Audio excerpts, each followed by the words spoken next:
Hello friends, I'm Neet and welcome to my YouTube channel Awesome Audiobooks Neet FM. Friends, specially for you present the story of the amazing son-in-law with Hindi subtitles whose name is The Charismatic Charlie Wade. This is a very famous novel written by Lord Leaf. So without further ado, here is the part 2 of the novel The Charismatic Charlie Wade's audiobook. Chapter 2. Friends, in the first part of the audiobook, we see that everyone has gathered at Lady Wilson's birthday party, in which Charlie asks Lady Wilson for $1 million in help. But instead of helping, Lady Wilson scolds Charlie and the rest of the family also laugh at Charlie. Charlie silently leaves the party. Now on to the next one. Before Claire could compose herself from the trance, he turned and left. Harold laughed behind him. "Hey, my dear Charlie, if you leave with an empty stomach, will you go on the street and beg for food? If you do so, you will tarnish our family name. Here, I have $1. Go, buy a bun or something to eat." Harold produced a $1 from his pocket and threw it at Charlie's foot. The entire family thunderous laughter echoed across the house.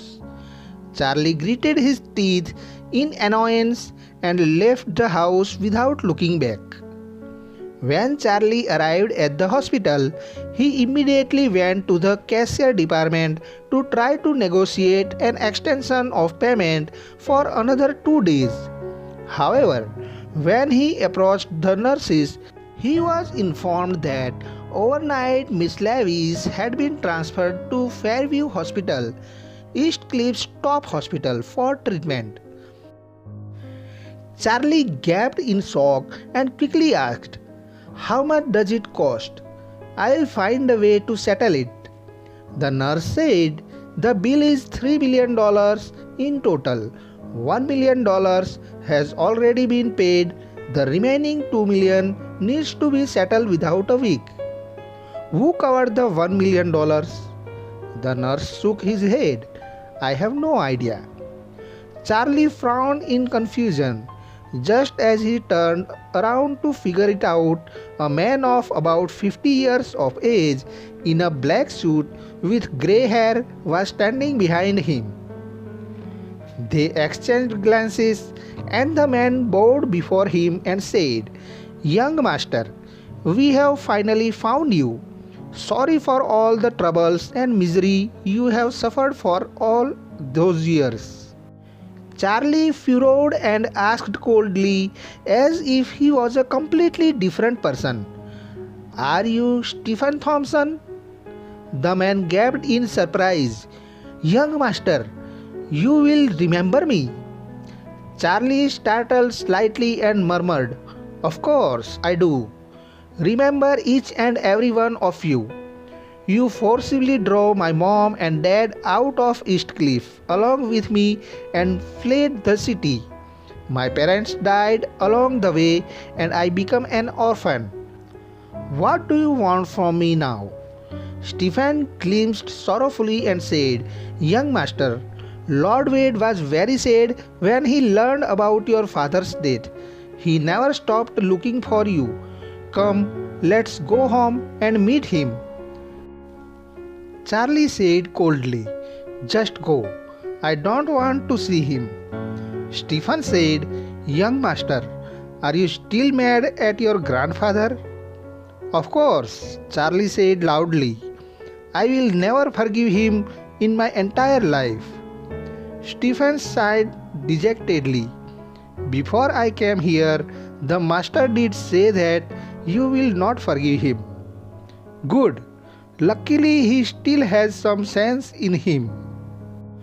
Stephen continued, "Lord Wade knows that you have had a hard life for so many years, and he is asking me to compensate you. If you don't want to go home, he will buy the largest company in Oros Hill and give it to you. Besides, here, Take this card. The PIN number is your birthday. Stephen handed over the premium black card from Citibank. Young master, there are only 5 of such cards in the country. Charlie shook his head sternly.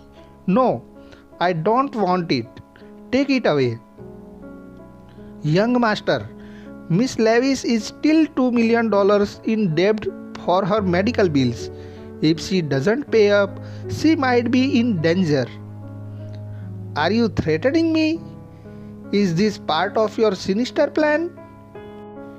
Stephen waved his hands frantically. Oh no, we wouldn't dare do such a thing. Keep the card, then you will have enough money to pay the bill. Charlie asked, how much is in this card? Lord Wade said that he deposited some pocket money for you in this card. It's not much, just $10 billion. $10 billion? Charlie was shocked, his eyes wide open, his mouth wide agape. He knew that his grandfather was very wealthy, but back then he was too young to understand the concept of money. He only knew that the Wade family was one of the wealthiest family in East Cliff and even the country. But he wasn't sure what his net worth was. Right now, he finally knew. If $10 billion were just pocket money, it meant that the entire Wade family had a net worth of more than $1 trillion.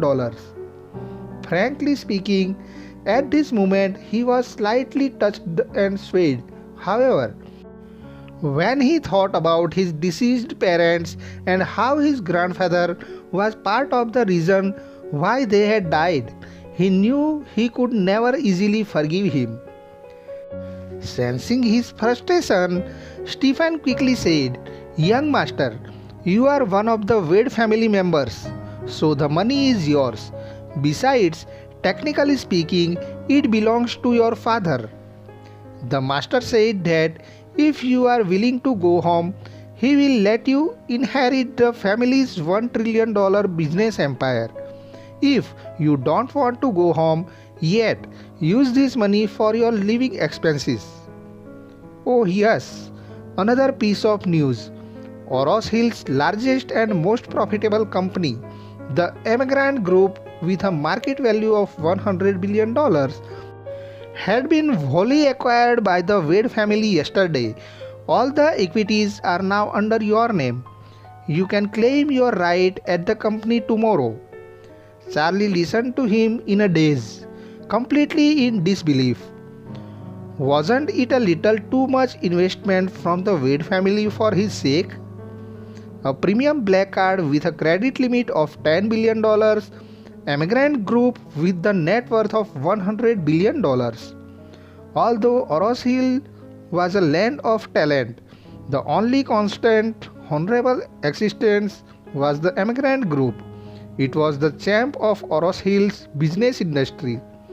Any prominent and influential family had to bow before the Emigrant Group, including those families that humiliated him today.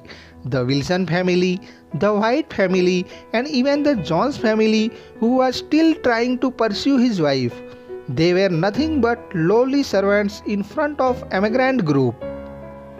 And this magnificent company was his now?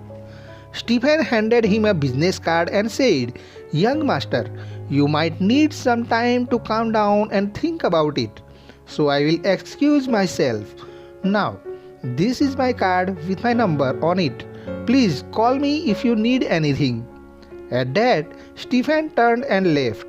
Charlie was still in a daze after he left. Friends, here I ended up the part 2 of the novel The Charismatic Charlie Wade. If you liked my video, please share and subscribe to my channel. I see you soon with the new video. Until then, stay safe and stay healthy. Goodbye.